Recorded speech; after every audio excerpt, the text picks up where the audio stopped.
kind of figure this out about me in general is that I'm an existential philosopher before I am a yogi. And then the yogi made me more of an existential philosopher.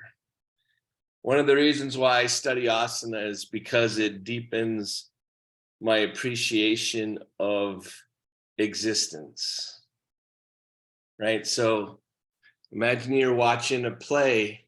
So there's diminishing returns on how much you notice about, what it is, I don't know, to be alive or existence, not the purpose of it. That's a totally different question. So like you're watching a play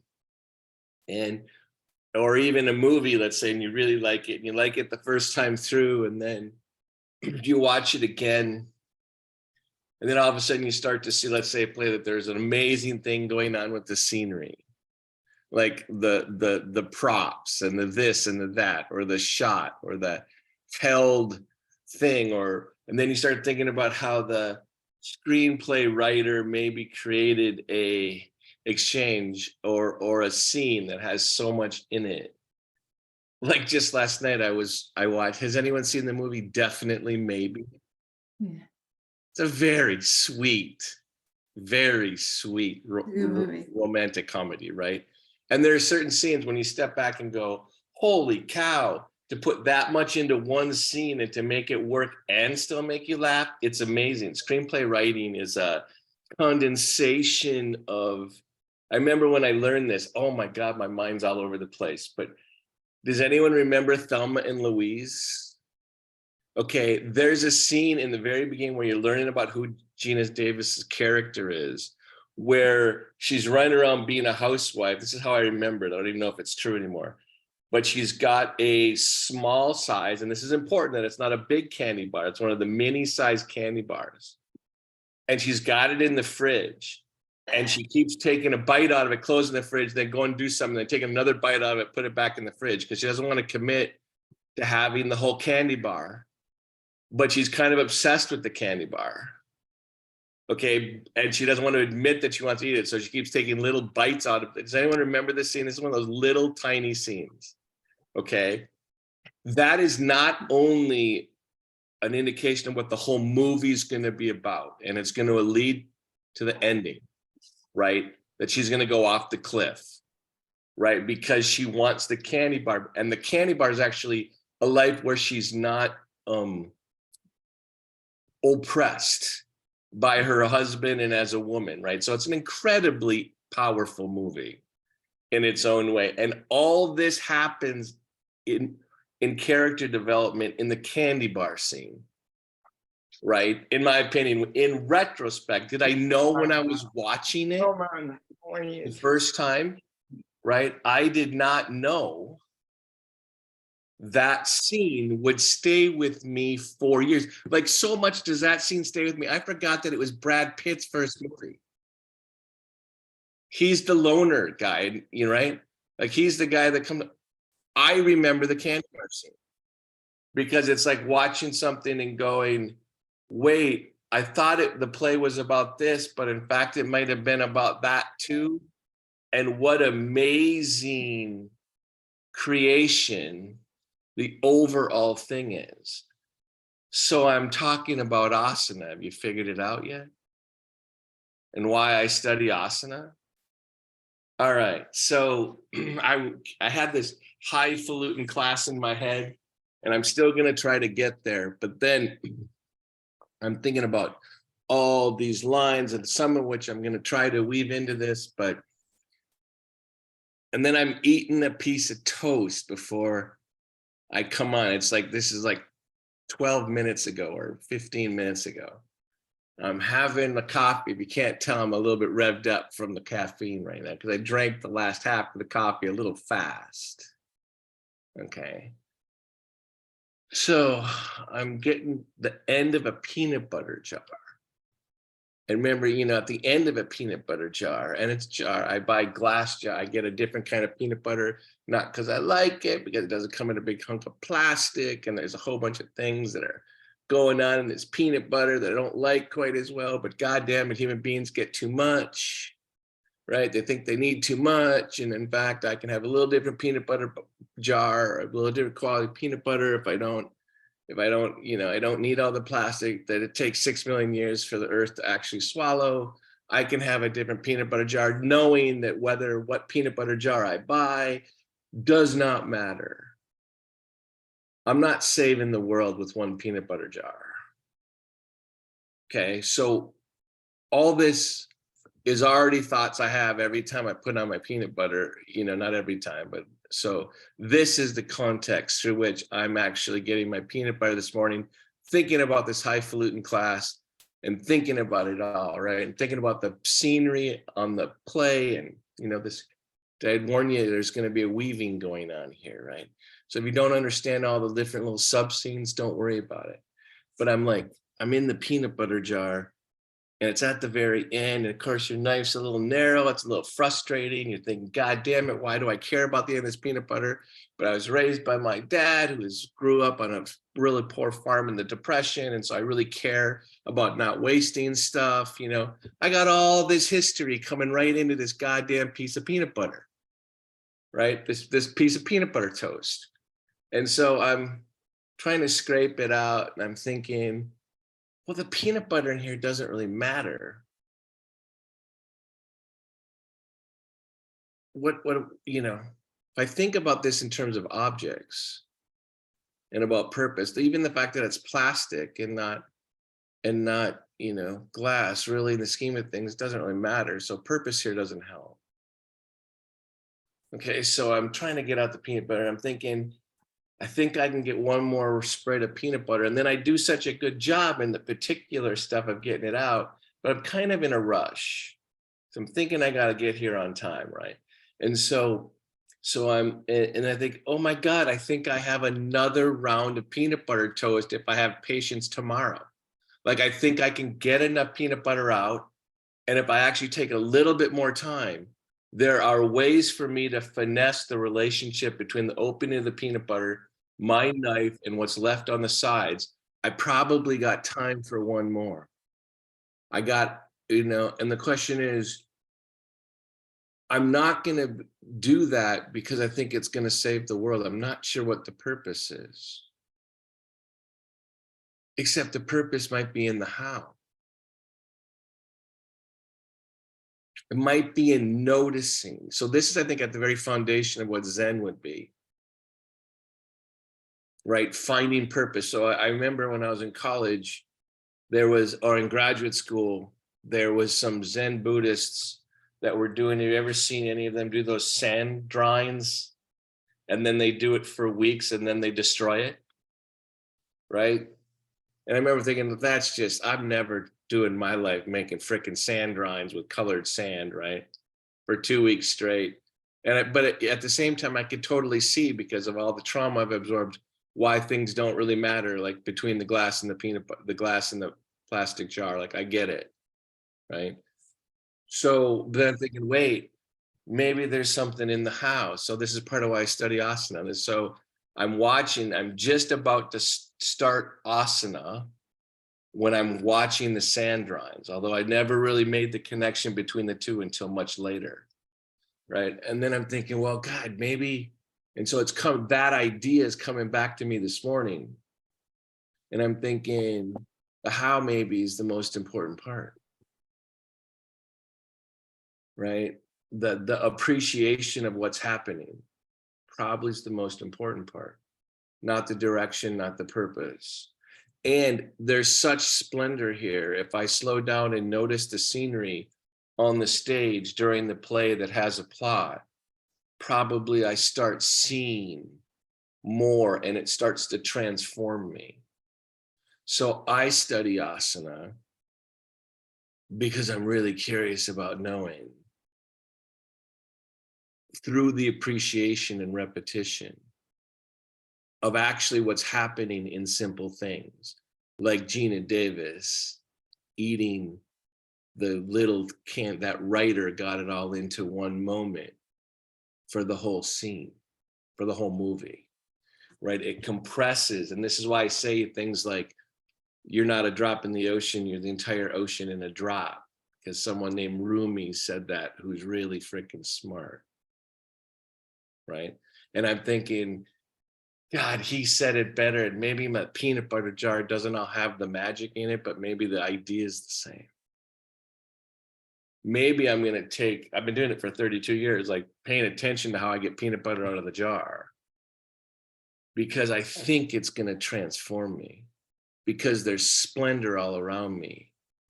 And it's whether I have the discipline and the practice to reveal it to myself. Human beings have thought they need the next best thing, right? The next thing. Something's got to be better over there, except maybe it was in the peanut butter jar and there's company there, right? Other people. So all this was what happened to my mind as I was thinking about the line that was going to start this class, which was a quote by B.K. Sangar: yoga is not a religion, it's the science of religion. Okay, because a lot of people get hung up on yoga being a religion, if, you know, like somehow it's threatening to your belief system. So the thoughts about that were different, right? Or are the same, right? So that I've always liked that about not about divorce it from religion. What does yoga do? It integrates existential appreciation of what's happening, which can empower whatever belief system you have. It's not necessarily a belief system in itself. The integration process, the paying attention to getting the peanut butter out of the jar, coordinates human consciousness in a way that will feed and supply whatever you choose to believe. So that's how I've always tried to teach, right? So sit up straight and tall, start to feel more rather than less. On the exhale, right? Because they've already, and now that, you know, yogis have known stuff like this for a long time without having it in words, right? But, or a certain kind of explanation, right? Is that when you exhale and pay attention to your exhale, you go towards your parasympathetic nervous system more, right? So I have this other line. I talked to you maybe a couple of weeks ago about Richard Feynman. And I'm watching It's Hard to Imagine, and he was talking about fire. And all of a sudden he says, when you're watching a flame burn out of wood, you're actually watching the sun. And I can draw, did I talk about this? I don't know if I talked about this. It's been in my head though. I could tell you about all the chemical exchanges, but basically the sun is creating energy that allows for the CO2 to come to be separated, the oxygen from the carbon, and then it stays in the wood. This is all initiated by the sun, the energy of the sun, right? So it's coordinated in the wood. And then when you light the flame, it starts to heat up and the CO2 merges, this carbon and the oxygen merge back together because of the spark created by the match, right? The heat created by the match. But you're actually looking at the sun that facilitated a chemical exchange that ended up in wood, that ended up in the flame. So all of a sudden that line is in my head too about how energy takes different forms. So there's the part I start to access on exhalation and what happens on inhalation.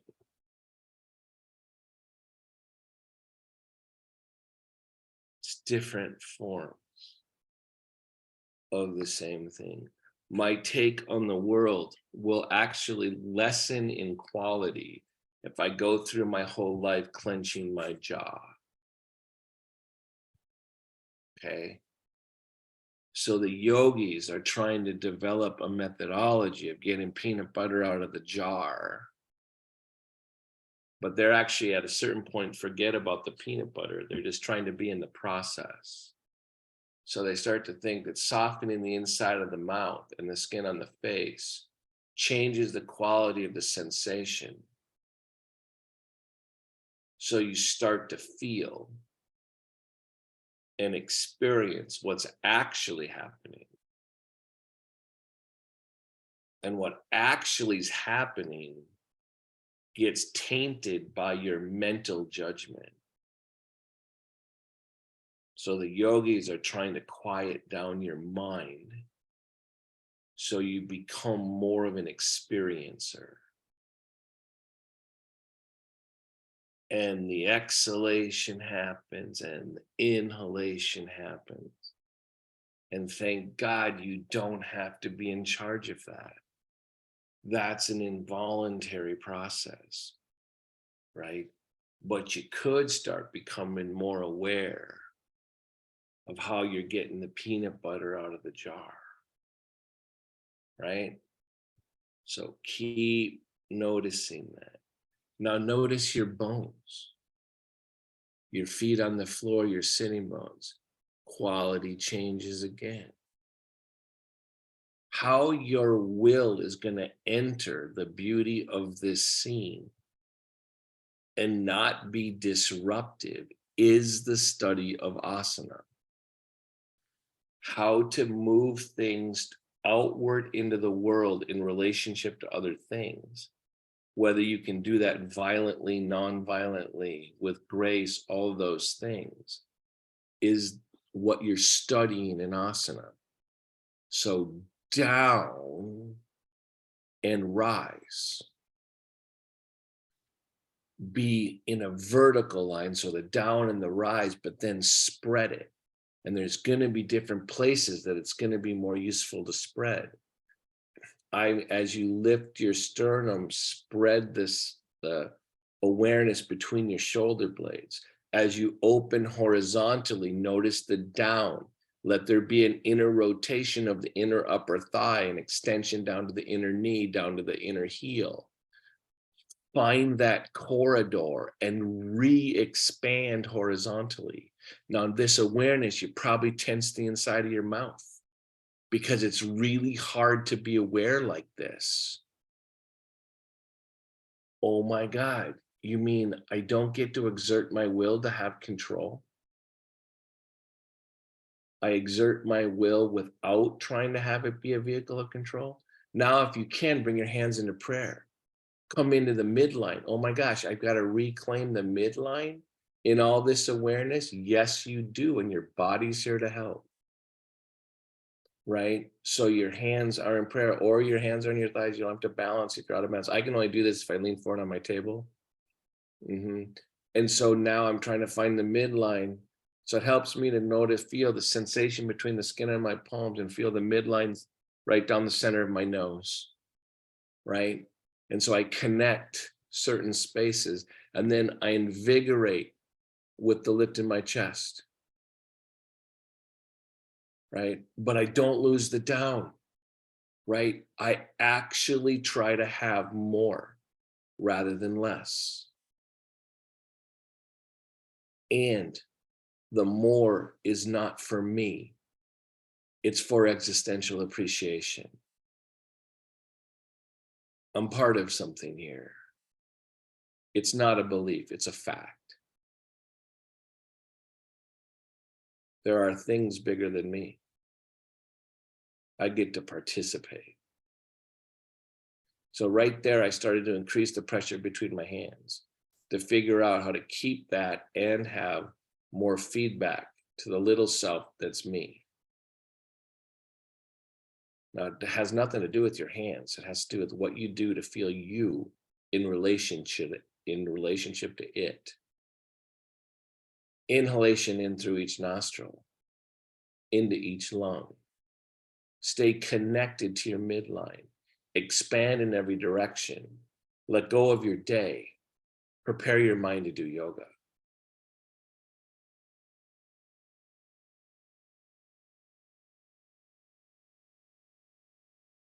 Good.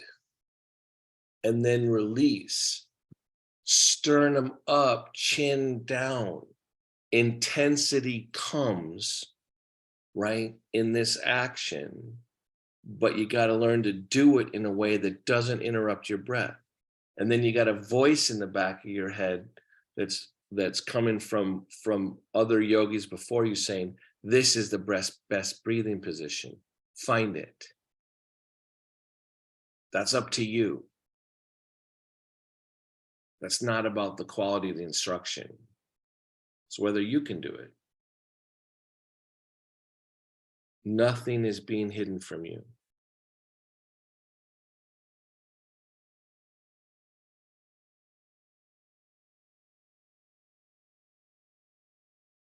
Raise your head up with closed eyes. Open your eyes. And then close them again. And aren't you happy for sunlight and light? Open them again and let it in. Okay, now close them again and see if the light coming into your brain, you can coordinate the lift and smile in your chest as increasing light comes into your brain. Coordinate, open your eyes, lift your chest. Right? There's it's not just your inhalation and exhalation that fluctuates. It's the light here and your relationship to the light. Remember, even the flame is actually the sun, right? The energy here on Earth initiates, and organic life initiates from the sun, right? So I'm going to watch it again. I'm going to open my eyes and then close them and let it go. Then I'm going to try to raise up and try to smile as I take in, right? Because whether I smile when I take in the world is on me. How I get the peanut butter out of the jar is on me, right? And there's a whole bunch of ways to do this. So I'm kind of thinking that upward facing dog comes, or to draw an analogy, would come from the earth of closed eyes to the opening of the eyes up. But what's interesting, there's up dog and there's cobra, right? Cobra the snake, which kind of scares me, right? Snakes are kind of weird. Except that's maybe become my favorite pose, right? So I'm going to try to just for a second drop and watch where these poses come from. So I'm going to lean forward on my sitting bones with my eyes closed at first. I'm going to start to lift my chest up. So if I start more from the earth, I think you're closer to cobra pose, right? And so at the end of cobra pose, I'm going to come through the unseen. I'm going to start lifting my chest and open my eyes, but I'm not going to lose the earth, right? So I've had to and then release. I've had to teach students the difference, the energetic difference between cobra and upward facing dog, right? And I usually teach it in terms of will, right? So again, come forward. Now, why would you come forward here? Come forward just a little bit. I mean, you wouldn't want to, so if I'm back here leaning, everyone lean back for a second. If I'm back behind the gravity point and start to go up and over, I'm much more closer to Urdhva right? I don't have as much earth. I have more sparkle. So go back, and if you don't know upward facing bow, it doesn't really matter, but like this is a whole different energy here. If I come forward, find the earth because the gravity's dropping, right? I'm going to get more connected to my bones here when I'm forward. Can you feel that difference? Go back again and notice when you're off your bones and not finding the earth as well, you can see why this is about sunshine and up. But it's harder to keep the earth in upward facing bow, right? In Urdhva come forward again. So the advantage here, so that the subtle backbends or the little backbends are actually more earthy. I remember when my teacher told me that about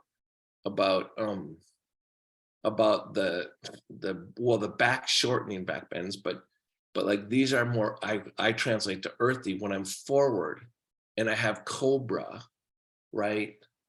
I'm more earthy in the back bend, which means that it's not, the earth isn't that dramatic, right? The earth is just a giver, right? So that this back bend, as I go up here, remember, so I'm teaching cobra right now, right? As coming out of the earth. So I'm keeping my eyes closed. So I keep this like from the earth up, lift your chest, and then open your eyes and coordinate your eyes. Now, isn't it funny, like in Cobra, right? And they do all this kind of like, and then if you open your mouth and stick out your tongue, you're back to the earth as your eyes are going skyward, right? And then release. So all this extra awareness, when I was teaching the lift of the chest, right? And the drop of the chin, right? I was doing it. My hands were like this. I saw a couple people do a really cool adaptation of all this stuff because they couldn't get their hands in their prayer. They put their hand in their chest, right? Makes sense. Try this again. So we're going to do this whole thing. So when you put your hand on your chest like this, I don't know about you, that if I really can receive, I feel relief. And if I really let myself receive, I actually feel the earth, right? I drop. And then I'm going to add another thread to that and say, when I'm here, I'm going to be able to access my bones better. What? Remember, I'm just talking about the scenery and the lamp on the stage in the play. Because if I can see the lamp, maybe I can actually appreciate what's happening. Right? So now go back over your chair. Now notice how this energy you got here when you were forward, it's much harder to maintain in that back bend. I'm teaching the difference between categories of back bends. Come forward again. Earth. Let's call this earth. But don't just fall. Find your bones. That's why I instruct the inside edge of your thighs, your inner heel, right? Up through the core. Find your bones. Good. And then release. Now, you can either do this with your hands on your thighs. I'm going to come forward now. Add my bones on the table, right? As part of what makes my mind more confident about earth, right? That it's there. I'm stable. I come together in the midline.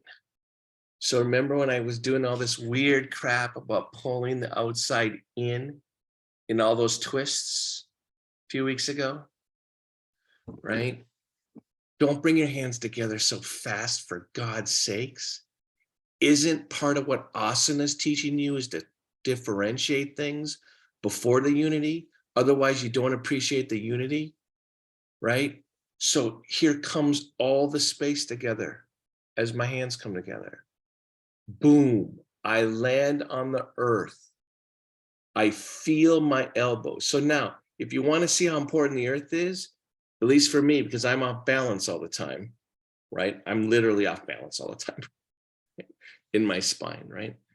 I'm going to try to do the same thing and try to do it hanging in the air here. So I'm not going to lean against the back of my chair. I'm going to try to be here and see how much I access when I'm wobbling. See, some of you don't have the wobble problem I do, right? But I know a lot of you do have the wobble problem on the call, right?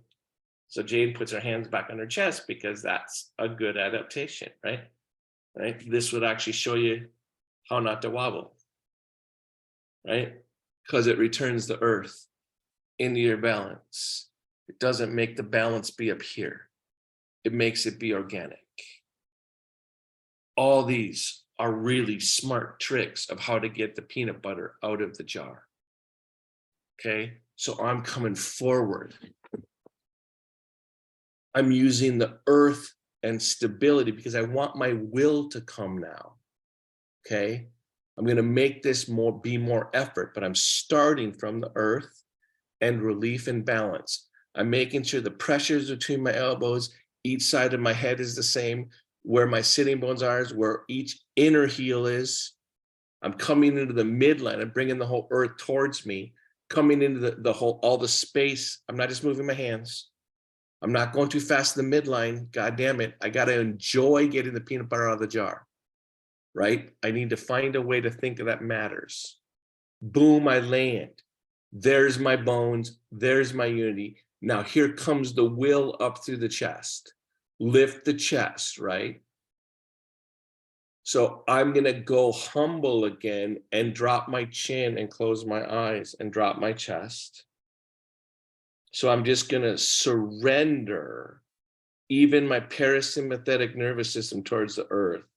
I'm going to reconnect to the sensation of the bones on the table, the heel of my hands coming together, right? Engage. I'm going to open my eyes as I lift my chest. And I'm doing cobra. I'm growing out of the dirt towards the sky, and then release. Surrendering back. I'm going to organize towards cobra again, but I'm going to start. I'm not going to go too fast. When I first was trying to get the peanut butter out of the jar, I tried to go too fast and I got frustrated, right? So I got to go slower. Now I'm going to start to back bend again, but I'm going to see. So you'd be on your stomach here in cobra. Okay. You'd have the whole floor underneath you and you'd be rising literally out of the floor. Lift your chest, open your eyes. As you lift your chest, the tendency is to lose the earth. Don't. Breathe.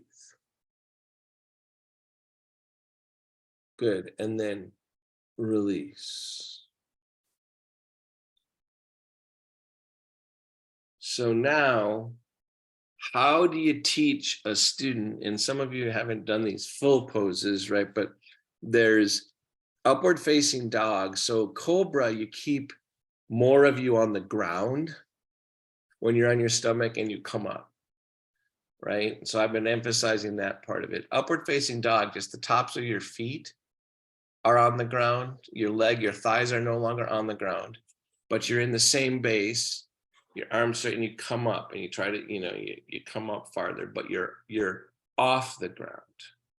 It's a much more willful pose. So you receive less in upward facing dog from the earth. Like it's more about your will, right? So to try to teach someone the difference between cobra and upward facing dog, it has to do with being slinky.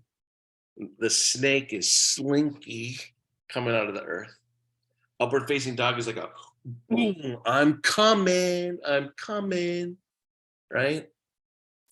Right. So instead of doing it like this, where I was on my forearms, this is how I kept the earth, right? I'm going to do it this way to make it upward facing dog, right? I'm going to have my palms down, right?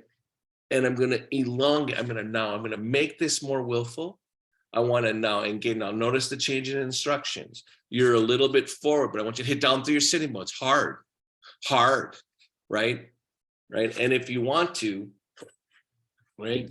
Well, I want my arms bent, right? And I'm going to come up and I'm going to be hitting down and using more will, right?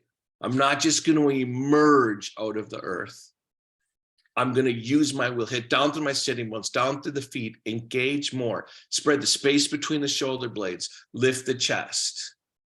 So this is the pose that my teacher rocked my world and said, change your relationship to gravity. I was using too much will too destructively, right? I was trying to get upward facing dog and then release. I was trying to get upward facing dog to travel through my fusion, the place in my back that was too solid, and I was using too much will, right? So she said, oh, just change your relationship to gravity, right? There's a screwed up instruction, right? Okay, accept it. I've been working on it for like 30 years now, right? Because I'm not tired of the peanut butter jar, right? I see something in asana. So I'm gonna the one thing I don't like about upward facing dog is it's so much more willful that I lose rhythm in upward facing dog, right? It's so much, so I'm rocking back and forth because I want to keep this sensation lighter. Did I just say change your relationship to gravity? Yeah, so instead of just thinking about your relationship to gravity being how strong you are, right? Change the quality of the sensation, right? So I'm using rhythm, right? Then I'm going to come into the pose and get willful again, not slinky out of the earth, willful, engage, lift your chest. Now, the hood of the chest, if anyone knows upward facing dog, right? It's really willful in the chest. You're trying to get the arms back. So really take shoulder blades down, pull this through for God's sakes, but don't overdo your back because you'll be sore tomorrow, your low back, right? So don't get so willful you get stupid, right? But lift your chest, pull it back. I've got way more will here. Oof. And then release than I did when I just was willfully coming out of the earth. So now go back to Cobra. By the way, I've been told not to teach Cobra and upward facing dog together this much, right? Because they're so different, right? So I'm going to come back to Cobra here and I'm going to remember the earth. And I'm thinking, okay, what did I learn there? And I want you to start to get how different they are. Cobra and up dog, right? You're rising. Remember a cobra, have you ever seen a cobra come up? All of a sudden, it just comes up, right? It's like it comes up, straight up almost, but it's coming out of the earth. It's coming out of the length of its spine, like the tongue comes out of the mouth of a snake, right? Cobra's coming out of the earth. Upward facing dog is trying to push off the earth, right? And then release. So one of the ways that I try to teach the difference between the two, by the way, I hope this is tiring you out, not just my words, because this is a hard, energetic pose, distinctions, right? So the way I typically teach the distinctions is that if you were to take Cobra and put Chaturanga Dandasana in it, you'd end up with an offspring of upward facing dog. So now Chaturanga Dandasana, remember, I'm just trying to get the peanut butter out of the jar, right? That's it. Trying to do it really well. Okay, Chaturanga Dandasana. God, I'm trying to remember the English name of that. Whatever. It's like a push-up. Okay, so you're laying flat on your stomach. You come here, but you don't come up like a push-up all the way, but you come long. So it's about horizontal extension along the earth, right? And I've taught this before about, you have to be going in Chaturanga Dandasana, you have to be going as much through your feet as through your chest, right? That Superman could never fly if he was only going forward, right? Superman flies because there's as much pressure, energy going back through the heels, as there is going through the forward. That's the only way you rise. The tension between forward and backwards goes so hard that you go up. Okay. All right. So this position, right? So now I'm behind the, so put your hands up like this. This would be what you'd be on the floor. Now, in this position, so your hands are by your armpits. So imagine you're like in the push-up position. But so the way that push-ups are taught and why they're like not so yogic as opposed to chaturanga dandasana is that you think it's about just your will, but in fact, chaturanga dandasana is so much more about lengthening in order to come up. So it's horizontal to achieve vertical. Now, how do I get this here, right? So I'm like this. I'm going to have to go really firing down through my sitting bones. And then down firing hard through, without having forward. You don't get to go forward here, right? And find the earth. You got to find it yourself, right? Down through the sitting bones and lift your chest in opposition to the sitting bones. Like, and make it super willful, right? Like make it harder because this is hard, right? So I'm going down with my will.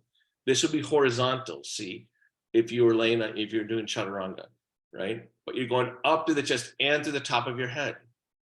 So release for a second. Let's separate the two actions. Remember, we're trying to get the peanut butter out of the jar. So hands like this, just try lifting your sternum, hit down with your sitting bones. I'm trying to point and do it. I can't do the same thing, right? So this action up has to be in tension with the sitting bones going down. So in order to do this without violence, put your hand on your chest for a second. Remember that earth thing? This is a little cheat of the earth, right? Get the earth before the will. Don't just get to the earth through will. You got to get to the earth through letting go. Right? So here's this first. Now I'm going to hit down through the sitting bones, lift the sternum, and I'm going to make the relationship between the two very strong. Hear my voice getting stronger? I'm trying to talk louder to you now. Engage your will. But notice the hand on your chest. Good, and then release. Now, hopefully that was fatiguing, right? Could you feel how hard that was, anybody? Nod your head. So now we're going to add a layer to it, because remember, the spine's doing yoga, right? That's the place where all the energy comes through. Organizes here, right? But isn't started here. Starts here. Okay, so now we're going to do the same thing. You're going to like get the sitting bones down. I'm going to find the earth through surrender first. Something has to drop gracefully to truly bring the earth with you, right? So here, put your hand on your chest, drop it. Now figure out how to engage your will. So people forget that you got to learn how to engage your will without disrupting the earth. It doesn't mean not engaging your will. So hit down through your sitting bones and lift your chest. Stay patient enough to keep the tension direct between the sitting bones down and the lift in the chest, right?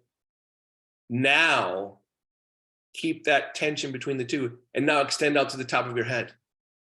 Take the shoulder blades down.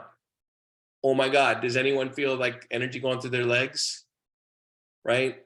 Yeah, good, and then release. So if you're laying flat on your stomach in Chaturanga Dandasana, there's a point at which you lift the back of your knees up towards the ceiling. Even though your legs are bent in a chair, I'm trying to get you to see why that would be the instruction. There's a certain point of intensity that you've got to make sure even the skin is rising towards the ceiling from the back body. One more time for Chaturanga. Remember, I'm still just trying to teach you the difference between cobra and up dog. right? All this crap trying to show you little nuances on the stage of your existence that's the background where the lamps are and where the coffee table is. Because maybe if you can see that, you can see so much more, right? And the answer is you can, and that's what the yogis are trying to show you, right? All right, so earth, from surrender and emptiness. I got company here, I'm not alone, right? Remember, yoga's not a religion, it's the science of how to be here in an integrated fashion. Okay, here's the earth and the surrender part. Ground down to the sitting bones, lift the chest, get that, keep that tension online, then extend out to the top of your head, then go down through your legs and elongate. Now, it's easier to do this pose laying on your stomach. You can see the relationships clear for your mind. You're trying to get it all the way through you. You're trying to be a straight line and you're bent. And I'm trying to help you see straight with your will. Good, and then release. Whew. Now, I lose water when I do that pose. I just got thirsty. When I use that much will, my autonomic nervous system burns water, okay? So this might be a time, even though if I were a controlling yogi, I'd say, don't take any water right now. I'm not that way. I want the freaking water. I want to exhale when the peanut butter jar is pissing me off, because I can't get that little bit of extra peanut butter on the end of the knife. So I'm going to take water in the middle. You know why? Because purity does not make for integration. Basic human failing. At a certain point, we think purity and moral purity in particular will give access to unity. Incorrect. Right? Moral purity just allows for violence and judgment. But that's my little thing, little big thing. All right, so now I'm going to come forward and remember Cobra. I'm going to make it be slinky, right? Because I want there to be joy. I just don't want to force my way and forge my way out of the earth. I want to remember sensations, right? For Cobra. Right? And now I want to sit here and revisit what all the intensity I just did for Chaturanga. And then I'm going to go back to Cobra for a second. And then I go right to actually what we did for Chaturanga. And now I'm going to find upward facing dog. Remember, if Cobra and Chaturanga had offspring, it would be upward facing dog. So now this time I'm going to do upward facing dog. Well, no. I was going to do it a certain way. It's too much like Cobra, but I'm putting my hands on my knees right now. So let me show you what I'm doing here, because I actually know, believe it or not, the palms on the floor matter in upward facing dog. Okay. And I don't want to go into all the details of why I think that matters, but so what I'm going to do here is in this version, remember, it's this pose. Okay. So let's just do it this way. Right? I was trying to get a hybrid where I actually became more aware. Yeah, I'm going to do it like this. So I've got the earth here for my will that makes my will softer, or not softer, yeah, kind of soft. But I'm having my palms open, my wrists up, right? And now remember, there's a really profound tension between the lift of the chest and the sitting bones going down in Chaturanga, right? So here, my hands are back like this, right? I'm hitting down through my sitting bones, raising my chest. Now, what's really important about upward facing dog is people will look up too quickly in upward facing dog. It's actually an elongation. So hit down through your sitting bones, lift your chest, and stretch out to the top of your head. Right? Make this willful. Oh, for God's sakes, make it willful. Right? Don't forget the hand on the center of your chest. You have company. And then look up. So there's a point in upward facing dog where you bring your collarbones through the pose. Right? But chaturanga and upward facing dog are not first and foremost back bends. Good, and then release. So what I'm trying to tell you is that cobra pose, come forward again, come up, forges out of the earth, right? And you can tell I'm biased towards cobra because I've injured myself in up dog. So I've used too much will, right? You mean I'm looking at Audrey right now and I'm seeing that there's sun on her face and it's like there's sun in France too? What the hell? So I'm getting this, right? Now I'm gonna do something messed up. I'm gonna take this, find the 3 different poses all at once. Cobra, chaturanga, up dog, right? And I'm doing it right here. You may think I'm just leaning forward with my forearms on my thighs and I'm doing one pose. I'm freaking doing 3 right now, right? And then I'm gonna mess my whole world up and transition it into Urdhva back, over. Now, right here, as I go skyward, I lose the poses, the other poses. I'm gonna keep them. I'm gonna pause. In the pause, I'm gonna see all the dimension. Then I'm going up and over. So the earth, this is so crazy. I'm making connections in my head that, I love shit like this. This is why I practice. That's why I keep trying to get the peanut butter out of the jar, right? So I know there's a certain point, and you wouldn't know this necessarily, and some of yoga teachers might, where in Urdhva when you're over the fact, there's a point where if someone were to just put their finger or anything right into your tailbone, you would just rise right towards the ceiling. Right? It doesn't even have to be that. They don't have to lift you up. You just all of a sudden see it. Right? So I'm going to try. So that's the place that transitions between the 2 types of back bends. So we're coming forward. This class goes till noon, by the way. I got too much to show you, right? So forward, I'm coming out of the earth.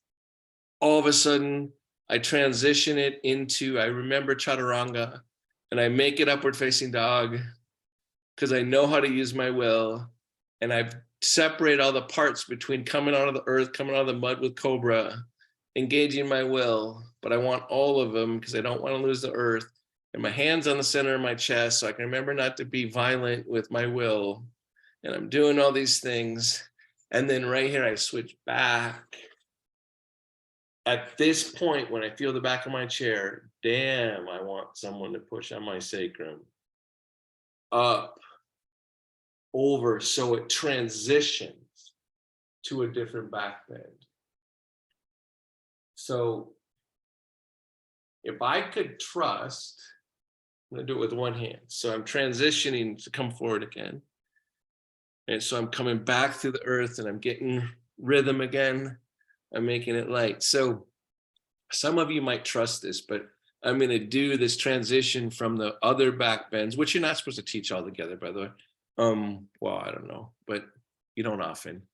I'm going to try to transition and use more of my arms on the last pose, but on the last one, but I have to be careful that I don't flip my wheelchair over. Right? So I'm only going to do one arm at a time. Don't tip over in your chair right now. What we're about to, but here's how I'm going to go. I'm going to hear I'm coming, I'm emerging, I'm willing, I'm transitioning gravity, I'm going back. I'm wanting my tailbone to come up towards the sky now, not just stay in the earth. Come up. And then I'm going to take one arm up and I'm going to go back and turn my hand like chaturanga over my head, right? And I'm going to feel, right?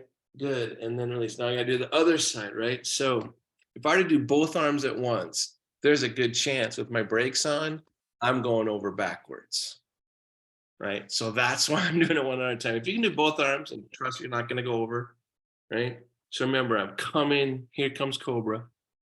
Boom, here comes Chaturanga. Here comes upward facing dog. Here's the gravity transition. Here's where I want my life force to increase towards the sky at the tail. Take the arm over, go back, over and up. Oh my God, it's so great. I got the sunlight on my face so I can feel why Urdhva Dhanurasana touches the sun, right? Good, and then back through the transition. Exhale to make sure I got the earth. So that would be the same as putting your hand on your chest. Emerge, Cobra. Remember Chaturanga. Transition to up dog. Change gravity. Let there be across your sacrum support to go transition that energy skyward, right? I'm gonna, I've got to take one arm back. Well, I'm not gonna do it this time. You can take your arms over. And then at the end, I'm gonna open the hood of my chest and I'm gonna celebrate at the hood of my chest. When I open here, I'm trying to remember somebody pushing on my sacrum, on my tailbone. Good, and then release. Come forward.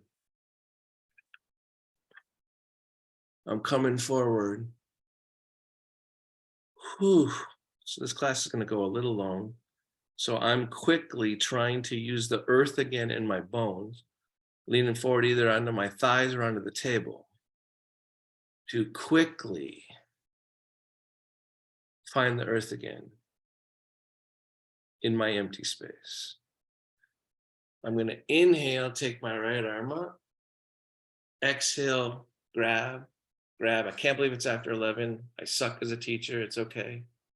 Got lost in the peanut butter, right? Inhale, lift up, exhale, revolve.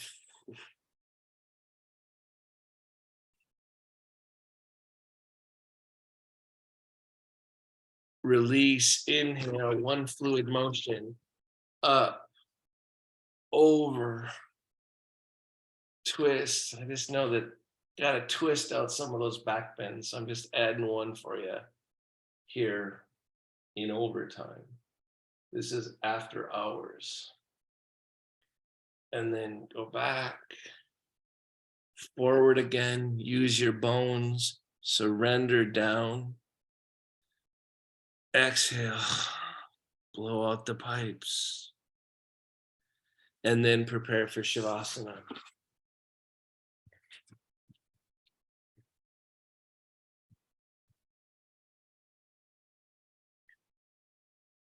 Whew.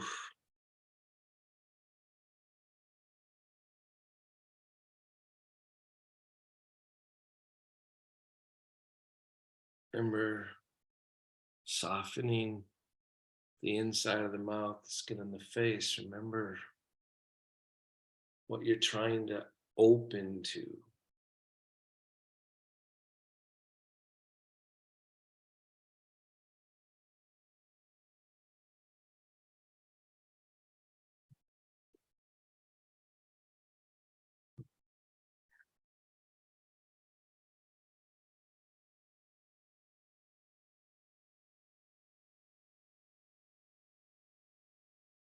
I'm going to find the hum in my joints,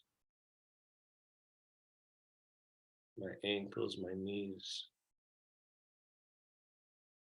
my hips. Ooh, gotta find my hips. My elbows, my shoulders. My head, it's a joint. It pivots. And then the center of my chest.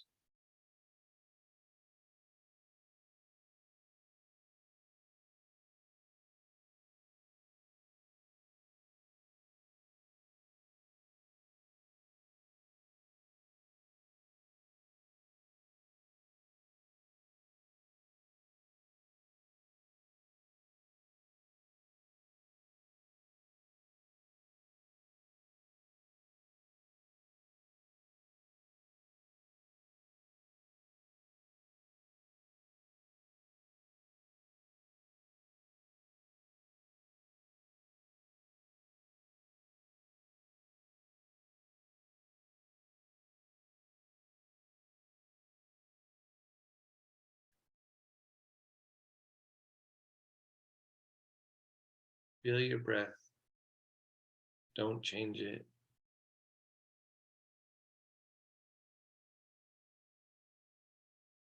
Thank your body.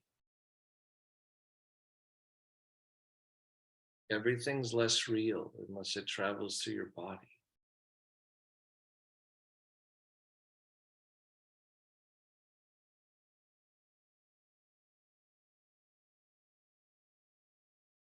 Start to bring yourself back.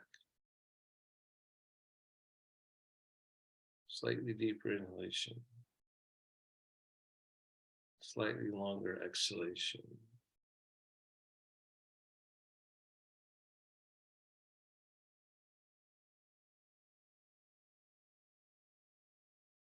When you're ready, open your eyes. Remember practicing how you receive the sun's light, how you are the flame in return to the sun, right? Maybe that's the most important existential job you have. We take the sun's energy and we decide to be how we burn our own flame, right? And so in final, like the idea that asana, at least and yoga in general, is a methodology to integrate more of your fibers together. That's what makes it a science. So I don't know what your peanut butter jar is and what you want to get out of stuff, right? And what your belief system is. But I know it can only help whatever peanut butter jar you find yourself in. If you start paying attention to the how, right, of whatever you believe, you have one of the fundamental insights of yoga is that it's about the how, not the what. And that's what I think B.K. Sengar might have been meaning when he said it's not a religion, it's a science of religion. It's studying the how of the splendor and how you relate to it. Believe what you will, right? Careful of morality that's injected into your pause. Your pause being existential awareness. All right, hands together. Namaste, spirit in me bows the spirit in you.